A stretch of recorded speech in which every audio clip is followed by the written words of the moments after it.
there are 50 plus speakers.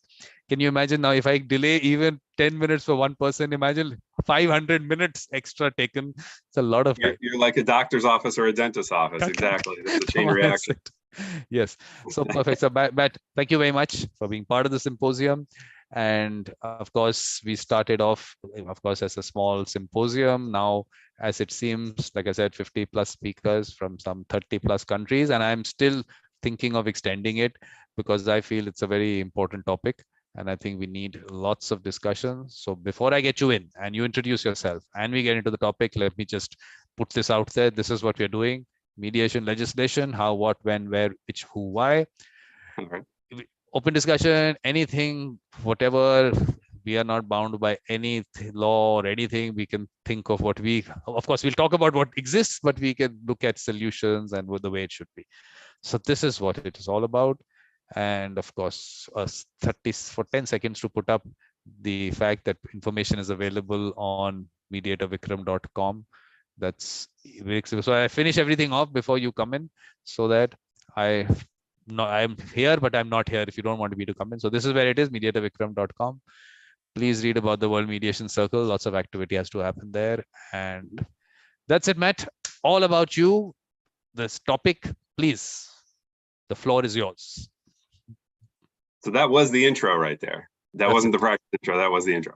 Yeah. Got it. Thank you, Mediator Vikram. You honor me with the invitation. I'm Matt Macunas from United States of America. I operate a consultancy that works with clean technology, clean energy, and sustainability startups. And most of my past experience is in government or government relations, so making observations upon that sector. So thank you very much for having me. Shall I dive right in, or totally? But only interesting thing is the connected to the World Mediation Circle is that part of the World Mediation Circle are mediation circles in communities and also issue based. So we are going to create one global climate change mediation circle, global level, community level, all putting it all together. So yes, you have to be part of that. Yes. And agreed. Now, please get your topic, your session. Take it as you want to, please. Thank you, sir. So you have teased for me in advance a very interesting direction to take that I wasn't going to take during our time interval here, which is the need for mediation in the larger climate change context. That's actually pretty fascinating when it comes to the different stakeholders that are involved that have vested or economic interests, not the least of which is the general population of the world to be able to have reasonable temperatures and breathe easily and not be swamped by shorelines and that sort of thing. So very cool topic to mine further. What I wanted to dig in on here is number one, the who, what, when, where, why, and how of mediation legislation. And do that in the context of my past legislative background and my own little state here of Connecticut. So most folks are aware the United States is comprised of 50 jurisdictional major bodies, a few territories. You win some wars, you pick up territories, but generally 50 states in the United States, and they tend to move in a bit of a herd, right? Sometimes it's several herds when it comes to policy making. They might diverge in terms of what they cook up for state laws in their laboratories. It could be along how justice is meted out or reproductive rights, that sort of thing. There's dividing lines between directions that the states move in. But one thing I've observed is that they never tend to divide along the useful need for mediation in performing that necessary role between the workings of a government operation or its programs and the citizenry or the population or the businesses that are regulated, and the need to reconcile sometimes idiosyncratic results or otherwise unintended results of the operating of a program on a people, right? And so I figured I'd use my past background in studying legislation to take a look at my own specific state of Connecticut. It's a very small one. We're dense, though, in terms of population. About 4 million people. New York City and Boston are about equidistant, right outside of our borders. So it gives you a sense of where we are. I dug in on what is being discussed currently at the General Assembly of Connecticut. So active activities right now, active discussions with mediation and what it regards. So I want to talk a little bit about that, as well as some breaking issues that are very forward-looking, but I think are very pertinent with regard to new technologies and the potential need for mediation. So traditionally, these things I've observed, and I've in doing my homework, Mediator Vikram, I've learned a few things myself here. So that's what I'm bringing to the table in part. One of them being, yes, impartial mediation, or its different flavors, ombudsmanship, advocacy, are already very much in existence in some necessary areas where society and government intersect, like healthcare, education, housing, essential utilities, things like that. Mortgage foreclosures, for example, right? Not necessarily kicking people out of their house if they can't make payment, but coming to some sort of quasi-adjudicated result, a payment plan that might have been worked out through mediation, right? Simple stuff right there, and obviously a necessary role for it. The first thing I thought of when you invited me on the webinar here is actually unions and labor relations, right? It tends to come up quite a bit. There's permanent boards within state agencies here with regard to dedicating themselves to forming that bridge between parties. The State Board of Labor Relations, for example, helping employees and employers resolve disputes, get on with collective action, and preserving the right to bargain collectively, including what those outcomes would look like and are they binding, right? That tends to be often a sticking point is can an arbitration's results be binding along the parties or merely a recommendation, right? So that is often a sticking point, I think, legislatively when it comes to how permanent or to what seriousness is the results of a mediation procedure taken in the overall process. So, there's labor relations, state and municipal employees, private sector, public school teachers, that sort of thing. One piece of legislation that came up is simply regarding the number of days an employer can make an employee work, and are those days consecutive, right? So imagine a dispute that is not necessarily clear in law about the consecutive nature of days off, and taking that to an arbitrator in the sense that there may be a teacher superintendent sort of dispute on that regard. Now, there's another piece of legislation that came up establishing a permanent Office of Mediation Services within the developmental disabilities community for the Bureau of Special Education. So establishing outside, importantly, of an investigative function of a government program, which is important, right, for the outcomes. You don't necessarily want the investigators and judges themselves to be digging in on something that needs impartial mediation. A parent or guardian might want to approach this sort of impartial mediator because of a dispute with a school system. Now, insofar as you need to have a primary goal of ensuring equitable outcomes for every portion of the population, there's also other considerations that come into place, like a school district who has already created their budget, having a family move in with a developmentally disabled student who by every right is entitled to the equal opportunity and equal access to the resources to achieve that opportunity in getting a good education. Well, it's a budget buster in some regards for a school district. And so they might actually, in good faith or maybe in bad faith, who knows, oppose the idea of, well, this person doesn't necessarily need special education services. Or maybe it's even the reverse of that, where the parents don't think it's needed, but the school district thinks it's needed. So you could have people with different potential motives, or at least bringing their own biases to the table.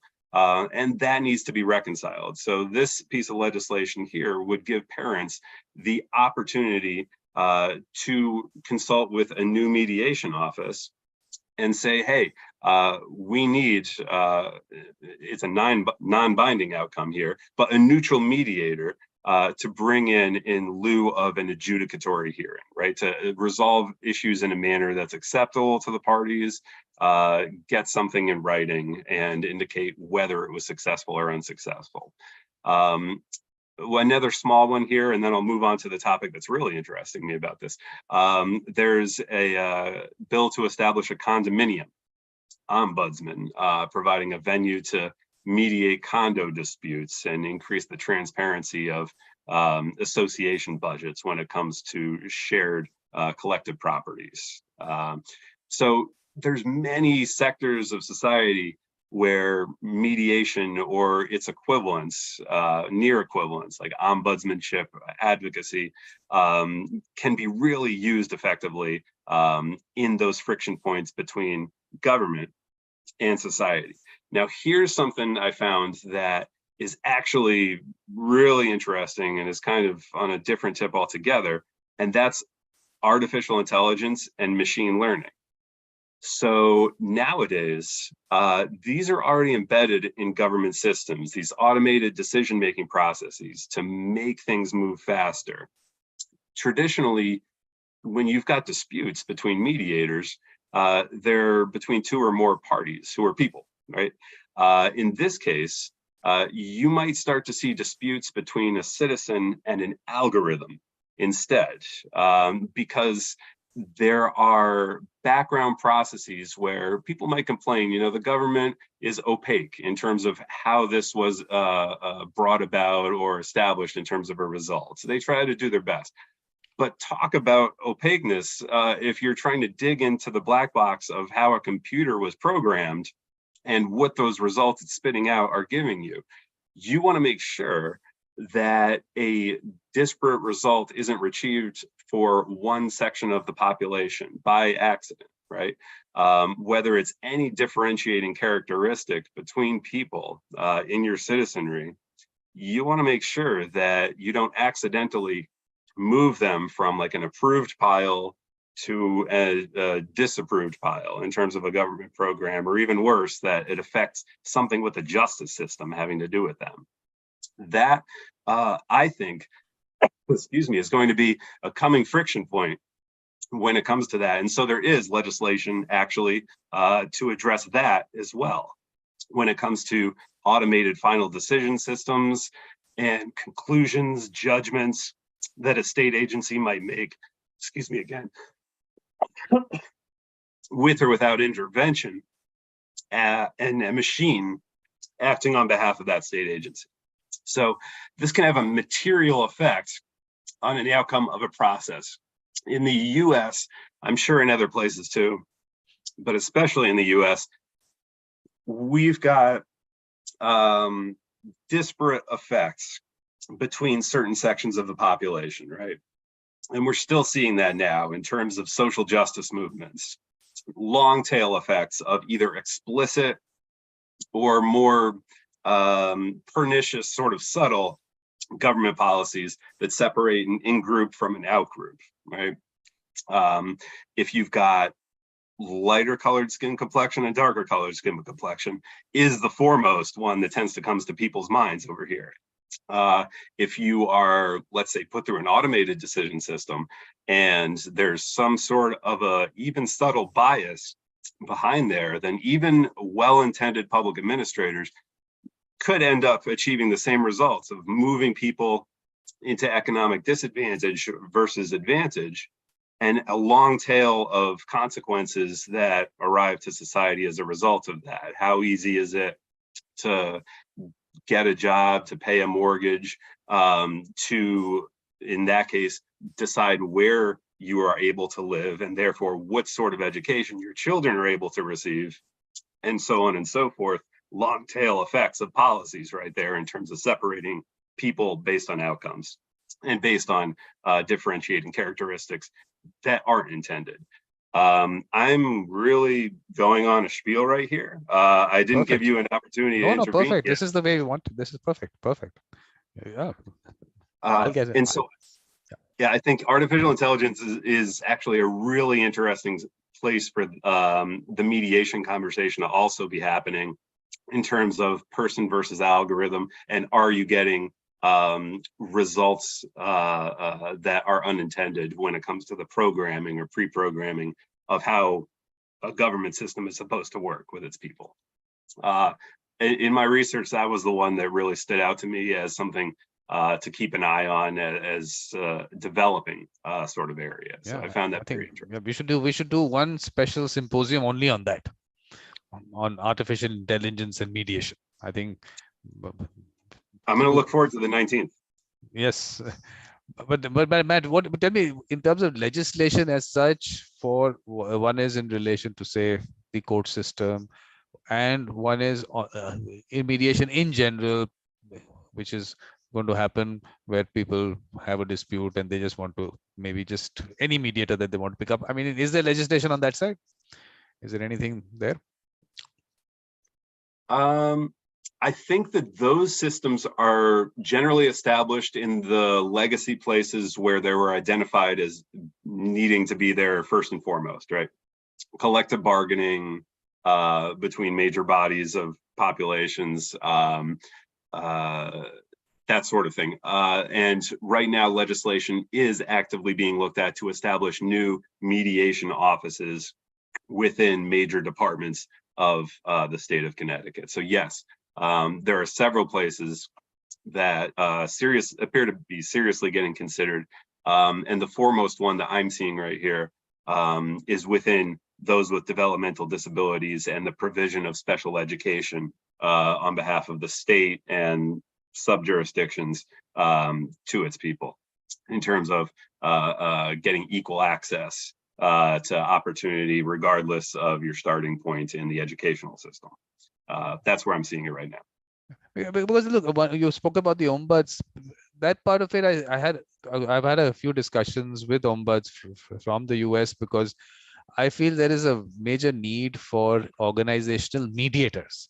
The ombuds have such a wide role, but I think the basic role as to what they really should be doing or what people perceive them to be doing, I think it's too diluted.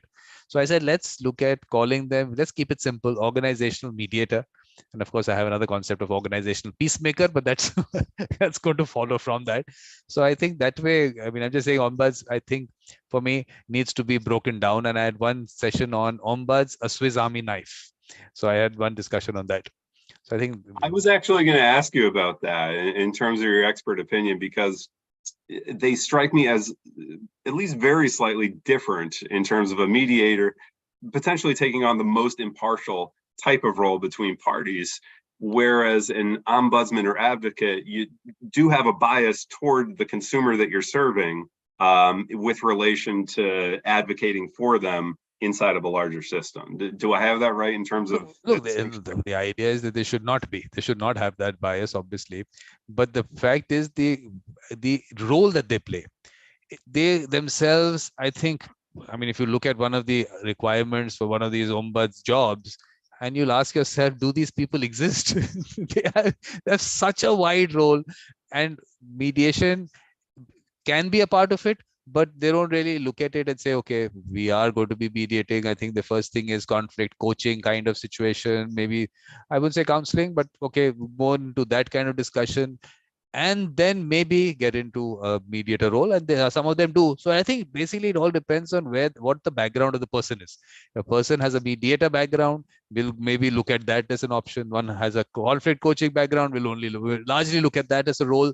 So that, I think, is I mean, look, 50 years of ombuds in the US and in universities and organizations hasn't taken off. And that's the discussion I was wanting to have, because I feel that role of a mediator in an organization, independent person, but in a way, I mean, look, on a retainer, maybe outsourced on a retainer with the organization. So it's independent and available as a confidential person. That's why it has to be on a retainer, because you can't be negotiating with the people who come in every time from the organization. So already payment done, but not reporting confidential matters at all to the hierarchy of the organization. So that aspect of it is how I'm trying to develop it. And when I talk about mediation circles, this is an important part of mediation circles in every organization. So we are going to be, I'm a little bit digressing from the topic, but the idea being, let's look at, of course, an outsourced person, but that outsourced person is going to create that mediation circle within the organization to bring out those people with the mediator mindset and create that circle within with people within. So you're there, but you've tried to get that, because a lot of things will, you can't, there are not enough people with the mediator mindset out there, the ones that I look at. So they will have to be looking at a much larger role to develop circles, as I call them, and then move to other organizations, create those circles, but be available to all of them for maybe more complex issues or maybe co-mediation with the people there. So, I mean, this is a thought. I have the concept in my mind now, the implementation part, but I don't stop organizing symposia. This one was not supposed to happen. Actually, this month was supposed to be focused on the World Mediation Circle and doing that, but this was an important topic. So we have to discuss this because of the, I think the reason being, I mean, of course, we don't have too much time, so I'm going to take your thoughts on that. For me, the concept of mediation is such that people in dispute, whoever they trust, they should be able to bring that person in without any restriction of jurisdiction at all. So that's the way I look at it. And when I'm talking about a global pool today on the online world, anyway, there should not be an issue, because whom are you talking to? First of all, why should a government want to get into who you're talking to and where you're talking to that person? These are two people bringing a third person in. So next you're going to get into my living room and ask me whom am I sitting with? So that I feel is a big issue. So there cannot be any restriction for people to bring in whom they want. So that should be something which I'm looking at legislation, not restricting, because if you see countries like Turkey also, they were saying that whenever you have a concept of only a certified mediator will do things, you're creating a restriction. But I'm still hoping that the idea being that anything where there is a court system and you want to restrict that in some way should not be. Okay, for a moment, let's just leave that aside. But otherwise, don't restrict it. To choose whom you want, process goes through the way they want it, and at the end of that, make that a settlement agreement that this enforceability concept that the people want, let it be enforceable as a court decree, and keep it as simple as that, and protect confidentiality. Let it be without prejudice. Witness, the mediator not being called as a witness, keep it as simple as that. That's the way I look at legislation. So your thoughts on that? Certainly confidential, without prejudice, not talking to the investigators themselves, but to a neutral intermediary. Agree with all that. I'm fascinated by what you're mentioning on a kind of cross training, not necessarily a certified mediator, but someone who could fulfill that role and do it admirably. What I've observed at the legislature in terms of a lot of professional legislation over the years is, no matter what job class it is, there's often proposals out there to establish minimum standards for certification into a given profession. And so you, as an expert mediator, saying, no, that might not necessarily be a good idea right here. That is a meaningful statement right there, because otherwise it's almost an exclusionary bar that they're setting to make it more of an exclusive club whose professionalism could be trusted, granted, if you meet that minimum bar. But at the same time, there's various motives for establishing that minimum bar to certification for those systems. And sometimes it's risk control. At other times it's building a fiefdom, in certain regards. Yeah, because I think the important thing, Matt, is to be able to even understand what we are talking about. Because the thing is that everyone is used to legislating. Let's legislate, like you said, professional body. Is it a profession? First of all, we have to debate that part of it, because it's very easy to say it's a profession. So profession needs standards, it needs training. Everyone takes it into that direction. But is it a profession? I mean, these people who have that mediator mindset and they are trusted by people, it's their show. Why is anyone wanting to get into their show? It is something which I'm telling you, it's not, and it's a dynamic concept. It's a unique kind of a dispute with two unique people. They have a unique person they will trust. It cannot be limited to a few, because then you're forcing them. And the whole concept being self-determination and all those words we like to use, all that is gone, because you already, to start with, limited the person whom they can sit with. So I'm just saying that I think we have to be able to maybe discuss whether there was a World Mediators Conference I organized in May and June, and one of the topics we discussed was, is it a profession? Is it a way of life? That kind of discussion. So I think, because the thing is that I've had one whole symposium on colonization, decolonization, and mediation, only to discuss this, that there is this colonization mindset or a colonizer's mindset, and you look at legislation from that perspective. You have to break out of that. If we really, for me, mediation, everything else also you need to break out of it. But for mediation specifically, that once you bring that mindset into legislation for mediation, I feel you haven't understood the process and how. I mean, I've been saying this in terms of, you'll hear me say this, that next, what are you going to do? Certify mothers, that you cannot be a mother until we don't certify you. It is a very different, it's a person-to-person relationship. And when they talk about standards, I want to understand, how are you really going to implement that? What are you going to say? In terms of standards, confidentiality was breached, supposing, who is going to be able to say that confidentiality was breached? The other side is not going to come and say, yes, I was told this. The mediator is now not going to say, I was told this. So it's going to be easy to get out of a settlement agreement saying, oh, this was done.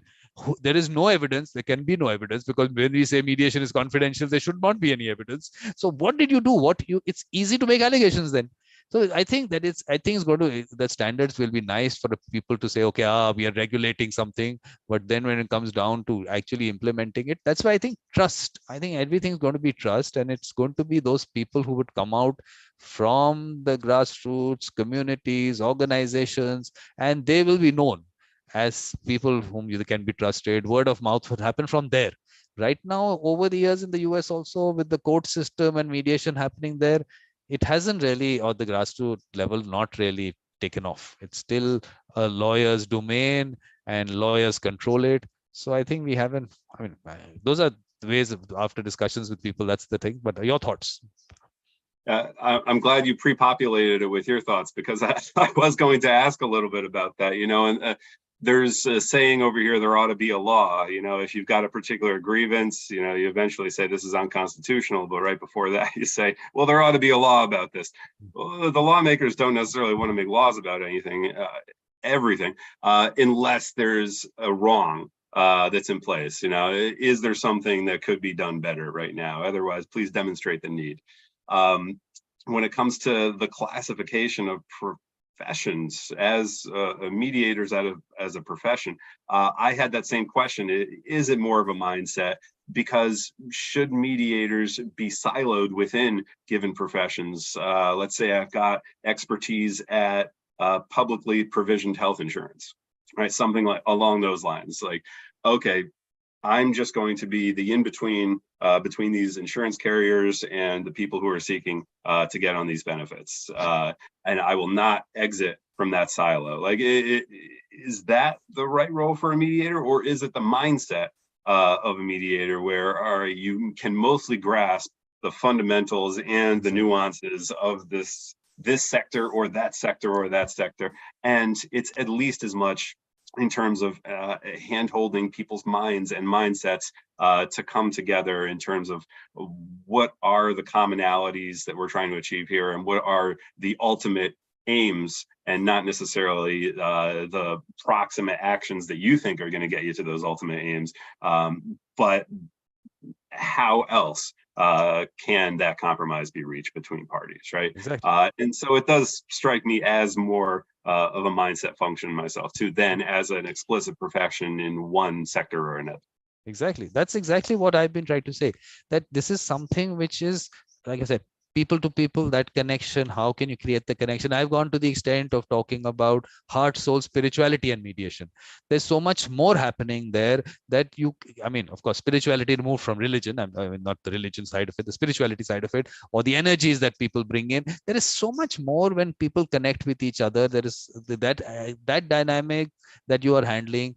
To even say that you can actually put it down into words itself. Tomorrow you will say profession, so certification, training.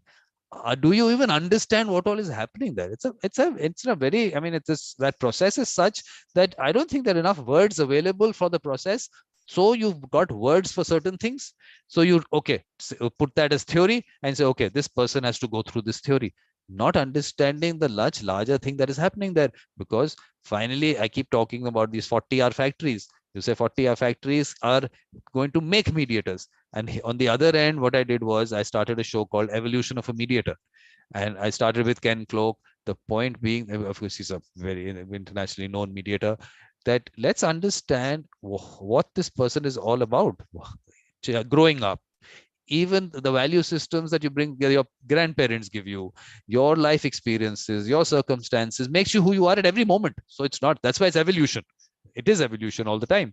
But all those things are put aside, and you are told this 40-hour will make you a mediator. And I find that very absurd, actually. I find that absurd. Are you really saying you're going to make a person? Then what you're really doing is, this is when artificial intelligence and machine learning would come in.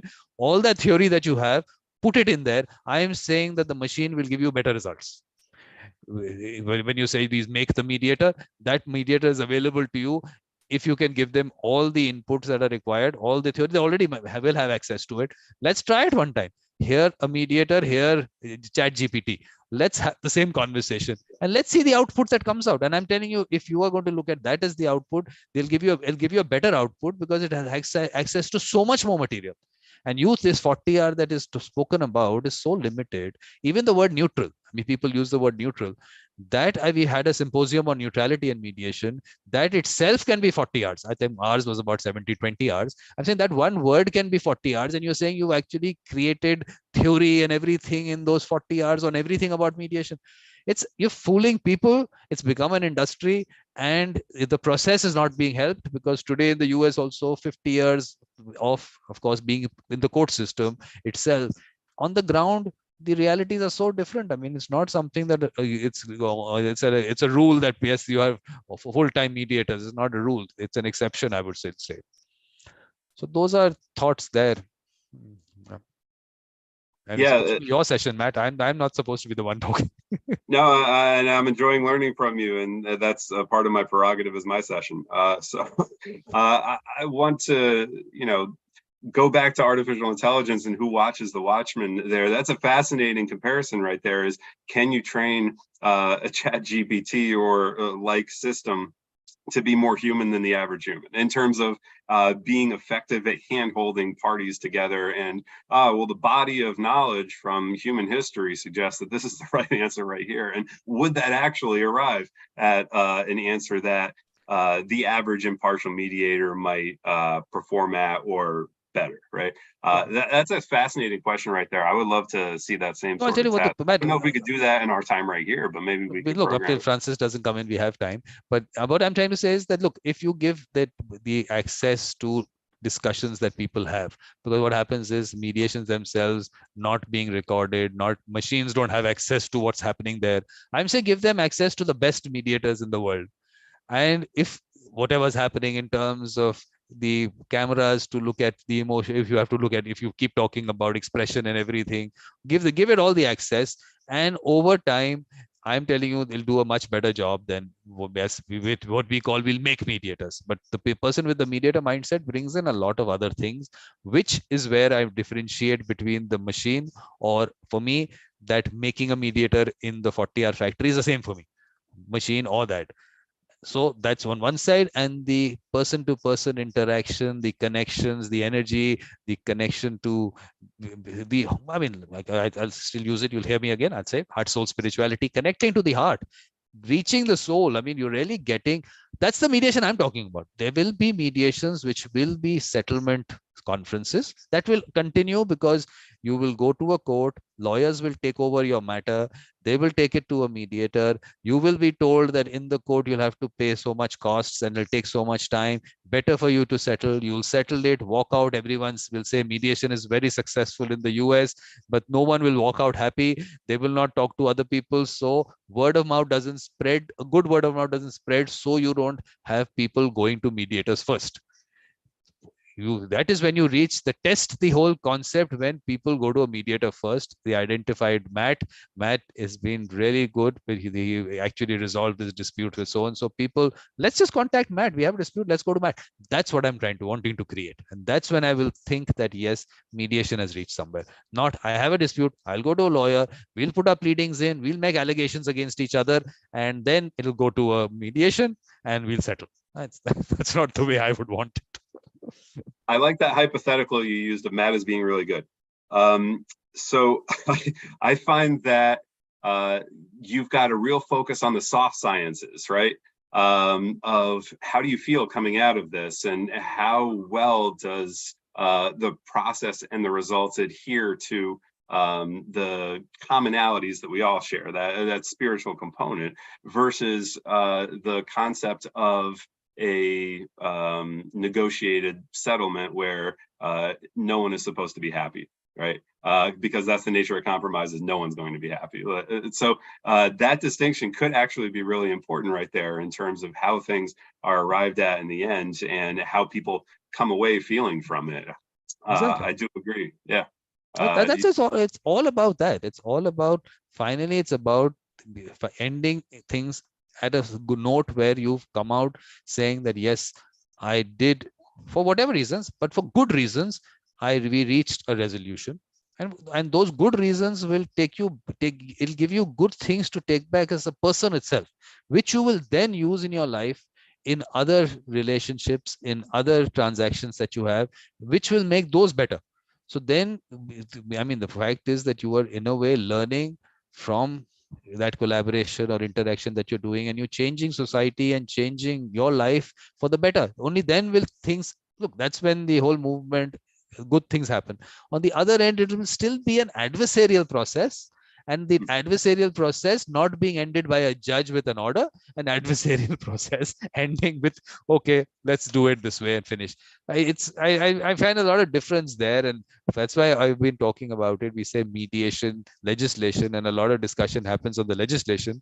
I think we need a lot of discussion on what is mediation as people understand it. It's the blind man and the elephant situation, Matt.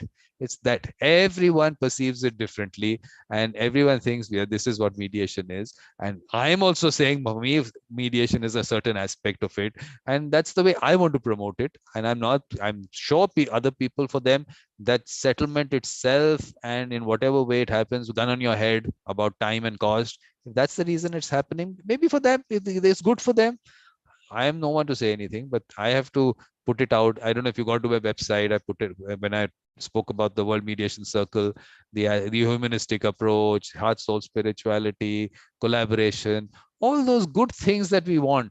That's when mediation, for me, takes off. Yeah, the approach of loving kindness, right, to negotiated settlement, it puts one more in tune with the way of things in terms of observing the characteristics on each side that should be regarded as serious and material to a conversation, and those that involve biases that can be discarded. That sort of attunement does, to me, also seem like a necessary factor to the process of mediation. And whether or not I put myself through what you regard as a 40R factory or not, I have not yet. But I would hope that if I were ever to even step into the yard of one, I would come equipped with that sort of mindset. No, they might do not. It might be worse for you. I mean, it might not be good for you. So I better not to go into one of those factories. I'm telling you, because I just feel that there is something that you bring as yourself, and you have everything in you, and then you go there and you think, oh, that's the box. I mean, I don't really fit in. So to fit in, I have to become something else. Then you've given up what you were, and that mindset that you had, you've given it up, thinking that's the way it's supposed to be. And then that chain reaction happens, because one box is put out, and that person thinks, oh, this is the box I have to fit into, and the other one fits into that, and it goes on in that manner. So we have to change the whole concept on the other side. There is no box. It's such an open concept. It's so unique. I'm telling you, Matt, I mean, you just go out and you have as one-on-one, forget, there's no dispute, just a conversation on the road with two people. It will not be the same. They're two different people you're interacting with. When things will go, or if, I mean, on an organic basis, if that discussion is happening, it can go wherever, because it's I think we forget these are individuals there. I think it's because it's come from the court system. These are case numbers for people, and it's not people behind it. I think there's some that disconnect that still continues. Again, I keep saying, from the colonial mindset, that this is, I mean, it's not people, it's case numbers. And we are supposed, even as judges, we are not supposed to connect to people. They're not people. They have, because I'm a colonizer, I can't connect to the person. I have to stay here. That's why I have to sit on a pedestal. I don't know about the US, definitely. I don't know how high the pedestal is. In our, with our colonial system that we picked up, some of the pedestals are quite high. So they sit there, and things haven't changed. On the other end, I mean, on the other end, when I look at even the concept of you sitting there and sending someone who's innocent, because innocent up till proven guilty, sending that person into a cage, that's a colonizer's cage. That's not human to do that to someone that's also an innocent person because you can. So I think the whole colonization, the way the structure that was created, and we have not been able to break out of that, and the same mindset and the thought process has gone into mediation also, and gone into a direction which is not, where the human element has been taken out. This is still dispute resolution in relation to the court system. So it has a whole, I mean, it's a whole development on the other side. And I'm saying that's not going to be easy. Conditioning of the mind over hundreds of years in relation to dispute resolution, you're changing that. But inside that aspect exists. Lawyers are going to come in the way. That's going to be a roadblock, because the moment you get there, then you're gone, because you're never getting out of their control. So how do you stop people from doing that? Because in your mind, dispute resolution happens in courts and lawyers have to be part of it. That whole concept has to go. Everything is not the law. It is about a lot of other things. And when the law comes in, bring in a lawyer. Like you said, I mean, this could be any area of practice. It could be various kinds of disputes. If you have the mindset, you'll grasp, as you say, grasping the right things. And when you need the expert, you bring in the expert. And every time the expert is not the lawyer, every time is not the law that is involved. It could be a project where a civil engineer is required, a valuer is required. You don't know who's required. It depends on the situation. So you bring those people in to say that now, because it's a dispute, and law is connected. Yes, law is connected to that in some way, but that doesn't mean that's the issue. If that was the issue, then why are you into mediation? What do you get to get? Then you back into, again, a court system. Like I said, a court, but still not a judge doing it, but some lawyers sitting together and having their arguments on the facts and the law and everything. That's not mediation. So you have to change the whole concept of mediation itself. If anyone wants certainty, it's lawyers, that's for sure. And when in well-meaning terms, right? But that's the nature of things. Even bringing them into a discussion the very first minute, they'll want to know, what exactly is this about? What are we seeking? And get the hit list going. The part of this is risk and risk management, right? And how empowered do people feel to act flexibly within systems and achieve flexible results versus staying inside that same box, as you were saying, adhering one's personality to it, and then successively over time, it kind of shrinks and makes it less and less fun for each successive person in there trying to be a part of that. Just you'll have to give me 1 second. I think Francis is trying to, I think he's waiting. He thinks that, I think he's clicked on the YouTube link. Francis, if he's listening, Francis, please click on the Zoom link. Because I think he's saying, I'm waiting. I think he's waiting for some reason. Sometimes it does happen. People click on the Zoom link and they think that that's where you're going to be let in. This happened, I think, yesterday also with someone. I could tell a quick story as you're troubleshooting that, because it's only on a tangent. No, please do that. What I'm doing, I'm just sending in the Zoom link again. I thought of it when you mentioned the nature of the pedestal and civics and law. And, since, the 1970s, the US kind of came off of its peak in terms of trust in civics and institutions and faith and things like that. Might have hit its low in the last 10 years, probably. And I observed that, or a flavor of that, over the weekend. Our college basketball team, they won a national championship. There was a big parade with speeches. And the players themselves had tens of thousands of people cheering for them at the top of their lungs. And when the leaders of the state stepped up to speak, they were just booed viciously and withstood it with resilience. But it speaks to the nature of whom does people in society put on pedestals and at what periods of time, even if I'm on a tangent right there. No, I perfect. hope that was just some good filler for Francis. No, but let's say hi to Francis. I think, hi, Francis. But maybe unmuting might be good, but Matt is good at lip reading. You can lip read and tell us what Francis is saying. He's very happy to see us. Yes. Did I get that right? I'm sorry to be late, but I don't know if I was really late. I saw the first thing I clicked on, it just said wait to be let in or wait for admission. But it was a different link, was it? Not this link. This may have been the wrong link then. Yeah. Okay, Yeah. anyway, no problem. And a better late than never kind of situation. Not a problem. So what we'll do is, we'll wrap up Matt's session. And thank you, Matt. But what we are going to discuss in terms of the World Mediation Circle is the aspect of creating that environment in communities where you moved away the activism, advocacy, politics on one side. Let that happen where it is. You're creating another safe space where people can have conversations, objective conversations, and there is a mediator who can take that forward, because sometimes people can't have conversations. So that's why I'm focusing on the mediation. Well, there are peace circles and all that people have. That also will happen. But this is where a third person comes in and actually can coordinate it, take it into the right direction, in a good direction. So that's what's going to happen. So Matt, thank you very much. Any last words? We have.